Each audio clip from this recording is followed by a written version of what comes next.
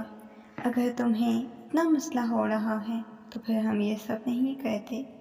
میری بیٹی نے کہا، مجھے یہ کام کرنا ہے، اس طرح کے موقع بار بار نہیں ملتے، اور مجھے کیا پتا تھا میرے ساتھ یہ سب کچھ ہو جائے گا۔ مجھے یہ نہیں تھا میرے اندر بھی اتنی جان نہیں ہے۔ میرے بیٹے نے کہا، اب تو تمہیں پتہ ہے نا، تمہاری زندگی داؤ پر نہیں لگا سکتے۔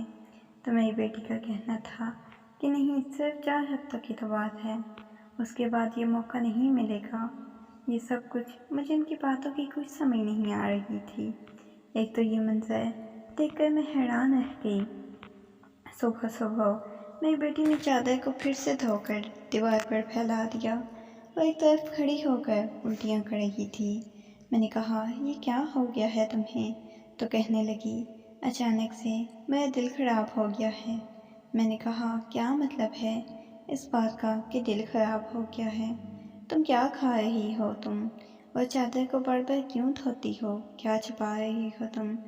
اگر مجھے پتہ چلا کہ تم نے کوئی ایسی ویسی حرکت کی ہے جس کی وجہ سے میری اور تمہارے باپ کی عزت داؤ پر لگ گئی، تو میں تمہیں کبھی معاف نہیں کروں گی۔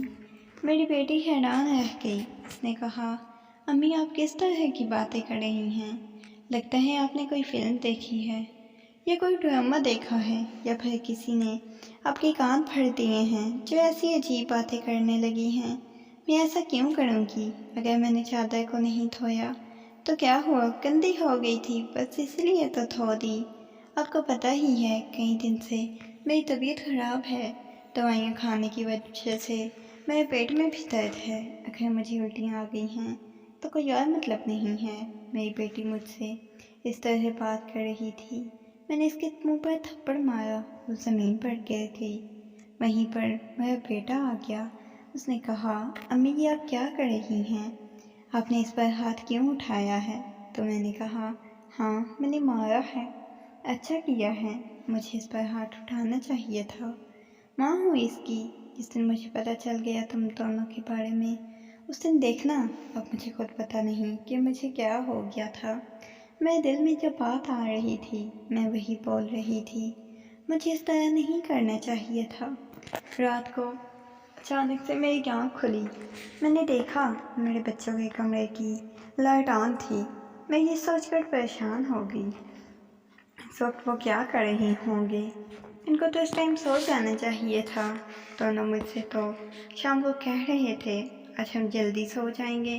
جب کمرے کے قریب گئی تو نہ صرف جاگ رہے تھے بلکہ باتیں بھی کر رہے تھے۔ اسی بات پر بہت زیادہ خوش ہو رہے تھے۔ میرا بیٹا کہہ رہا تھا، تم بہت خوش قسمت ہو۔ بیٹی کہنے لگی، ہاں خوش قسمت تو ہوں، لیکن کل پھر میری طبیعت خراب ہو جائے گی۔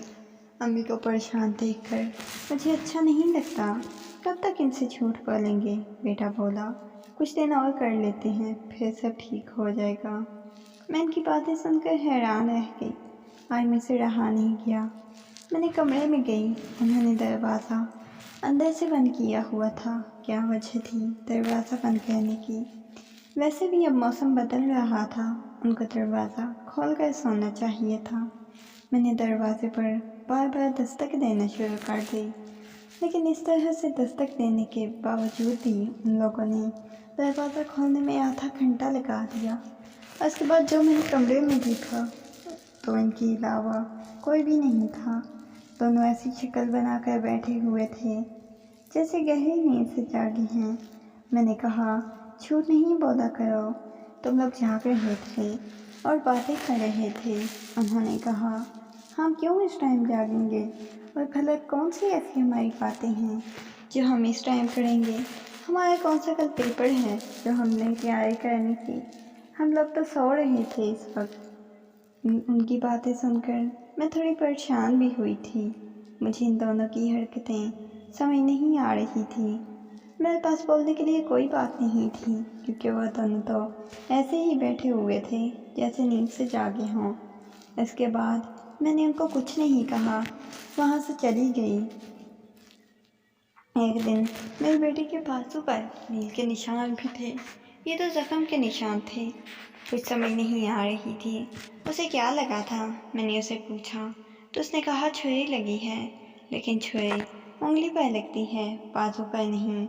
وہ بھی اتنی دفعہ میری بیٹی مجھ سے کوئی نہ کوئی بات چھپا رہی تھی۔ کبھی بے ہوش ہو جاتی تو کبھی اس کے جسم پر عجیب و غریب نشان ہوتے، اور کبھی اٹھ کر اپنے چادر دھونے لگ جاتی تھی۔